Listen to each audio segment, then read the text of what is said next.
Емеке папам дейді, қатынымды, яғни келінін бір шапалақпен ұр дейді. Папама не деймін дейді.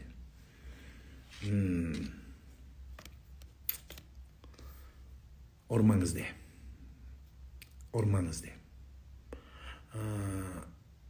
Қайната келінді ұруға хақысы жоқ. Ол оның тәрбиелеген, желкесінен өсіріп, тәрбиелеп, өсіріп, ақысын беріп, сіңірген қыз емес. Бізде анау қызымдай көрем деген далбаса, дұрыс емес ол. Келін, қыз ол.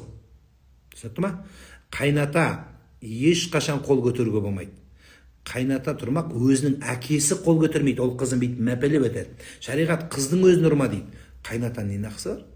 Не ақмақты ол келінді ұру деген? Ол сенің әлсіздігің.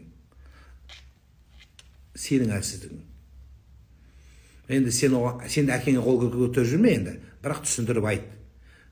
Көтермеңіз мен қолымды де. Қолыңызды менің әйеліме көтер. Ол сенің жекеменшігің.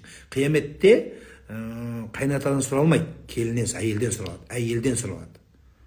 Енді содан кейін, сол ұрғаннан кейін, сол келін енді сенің папаңды папа деп енді сондай қазақтың қыздары бар, мына жерде отыр ғой, мына кешіруге дайын қыздар бар. Мүмкін жүрегінде қалатын шығар, бірақ қалса да кешіретін қыздар отыр, бар бізде. Сол сенің әйеліңді кешіреді. Бірақ бұл өмірлік дақ болып қалады. Әкесі ұрмаған ол қызды. Сен қалай ұрасың? Қайнатан қалай ұрады? Дұрыс емес. Ұрмаңыз де. Саған айтады, қатының сөзін сөйледімсе, иә сөйледім де. Кешіріңіз мен де. Ол менің аманатым де, мен онымен сөйлесем. Мен өзім жауап беремін. Ол мүмкін себебі де бар шығар ұрған. Ол оправдание емес, бірақ бәрібір ұрғыздырма. Айт, мен өзім сөйлесем де. Мен өзім түзеймін де. Ол саған аманатқа келген. Ол таяқ жеу үшін келген жоқ сенің үйіңе. Ол өз үйінен таяқ жемеген қыз. Сен үйіңнен кеп тамақ жеген не деген сөз? Намаз оқып хиджаб кимейтіндер туралы не айтасыз? Иншалла келеді. Қабыл болсын. Алла сауаптан жазсын. Немене шұқығанға мәссіздер. Ол қойамай жүрген шығар, бастай алмай жүрген шығар, енді үйреніп жатқан шығар, орамал тағалмай жатқан шығар, біреуден қорқатын шығар, біреу тиісетін шығар. Енді өмір болғаннан кейін әртүрлі нәрсе болады. Түсінесіздер ме? Біз тиісуге мәжбүрміз, тиіспеңіздер. Ұстаз, біздің традицияда сәлем салу бар, ол күнә ме жоқ далбасалар. Ана қазақ туралы сөйлеп жатқан, Кавказдан сөйлеп жатқандар көріп жатырмыз. Жаңағы кеше өлтірілген ана біреу тұр, ол да айтқан сәлем салу ширк деп. Тағы да ана біреулер далбасылап жүр. Татарстандағылар айтып жатыр, это ширк деп, далбасыламасын. Сол үшін біреуін тыңдамаңыздар. Сәлем салу біздің қазақтың дәстүрі, ол дұрыс нәрсе. Сәлем салудың мынандай пайдасы бар. Мен біреуіне айтайын, кішкентай бір пайдасын. Ар жағынан Құдай бекерден бекер ата-бабамыз берген жоқ. Ең главный пайдасы белің грыжа болмайды. Өте жақсы болады. Протрузия деген болмайды сенде. Сәлем сала бер. Ұйқылы ояу тілімді калимаға келтіре берем, Фатиха мен Ықылас сүресін оқи берем. Ұйқылы ояу, ол неден? Алхамдулилля, ол әдет деген сөз. Егер сен боқтай берсең, мына қазір жастардың аузына көп боғауыз жүр. Әсіресе мына английский боғауыздар жүр. Шет деген. Сол шет деп, содан кейін мына йо дегендер көбейіп кетті. Бір нәрсе йо дейді. Ар жағы түсінікті, не сөз екен? Осыны айтып жүргендер, Құдай сақтасын, өлетін кезде де йо деп өліп кетесің. Одан кейін барып, қазір мына күліп өлдім деген сөз бар. Қазақтардың ана келіншектері жиі айтады, күлкіден өлдім деген сөз бар. Бір нәрсе күлкіден өлдім ғой дейді. Өлген кезде күліп өлетіндер сол үшін. Құдай тілеуіңді беріп қалып жүрмесін, иманмен өлуді Алла нәсіп етсін. Күлкімен өлу жақсы емес. Күліп өлу, прикольчик болып өлу жақсы емес. Алланың алдында иманмен кететін болайық, бауырлар. Патриот болмайтын кезде патриот болмай қойыңыздар. Өздері әркімнің өз жөні бар. Менің аналитикамда, эфирімді Ресей Федерациясы, басқа жерде көп адамдар көреді ағасы. Сондықтан патриоттығымызды басқа уақытта қолданайық, сол дұрыс болады. Енді орысша қойып тұрғаннан кейін, солай сауатты жазғаннан жауап бердік, ештеңе етпейді. Біз мынандай режимдер болады телефонда. Тақуа деген режим болады. Тақуа болмайтын кезде астағфирулла деп, бір нәрсені сөзді аяғына дейін жетпей астағфирулла деп кәпір қылып жібереді. Бұны режим тақуа деп қояды.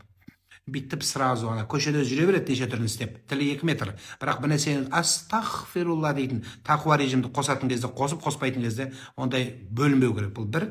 Екіншісі, тілге келген кезде тақуа ана не екінші патриот деген режим бар бізде. Сол патриот режимде бүйтіп қосып өшіп жүрген, мына жүрекпен патриот болайық. Шынайы жүрегіңізбен сауатсыз жазайық, кішкене жазғандарыңызға да айтайын дегенім, сауатсыз жазсаңыз, ана сауатты жазсаңыз, нағыз патриот екеніңіз көрініп тұрады да. Өйткені өз тіліңді, өз руыңды, өз жаныңды құрметтеп тұрғаның болады. Ал енді біреу орысша жазып тұрған кезде, оған бүйтіп қазақша тиісудің меніңше ол аса қажеті жоқ шығар. Дәл осы эфирдің өзі соған қарап қалған жоқ. Сондықтан баяғыда айтып бердім, бір патриотпен сөйлесіп қалдым. Сен қатты елді сыйлайсың, сен қазақты, қазақ үшін жан берем дейді. Қай кітапты оқыдың дедім. Абай атамызды оқыдың ба? Қанша қара сөз бар? Сен оқымағам дейді. Домбыра ойнай аласың ба ең болса? Жоқ дейді. Ең болса тақия киесің бе деді. Мен сияқты деді. Мен қазақпын, тақия киемін дедім. Жоқ, мен кимеймін дейді. Анда-санда бір үйде болғанда, Құран оқығанда, үйде таппай қаламын деп күліп қояды. Міне осындай тақуа бұл. Ана режим тақуа деген режим, патриот деген режимдерді өшіріп қойыңыздар. Мен орамал шешкенмін, қайта таққым келеді. Тақ енді, қазір тақ. Прям қазір тағардың алдында ана Инстаграмдағы орамал шешкен суреттерін алып таста. Сонда жақсы болады. Сен ана қазір таққан күйіңді қарайсың, бүйтіп кемпір болып қалғансың, сенің түсінігіңде. Анау шашын жайып жүрген жас сияқты болып көрінген. Ол дұрыс емес. Сол суреттердің бәрін алып таста. Суреттің бәрін алып тастасаң, мына түсің ең керемет болады. Солай. Біз ана мына кішкене комплексі бар адам солай болады. Бұрынғы суреттерін қарай береді, архивті қарай береді. Жас кезінде қандай болған жаз. Соқтан бар өмірін қадірлемейтін сол. Көп адам бұрынғы школдағы суреттерді қарай, жас кезінде қылшылдап жүрген суреттерді көре берсең, бәрін өшірдім дейді санды. Санды өшірмепсің бәрін.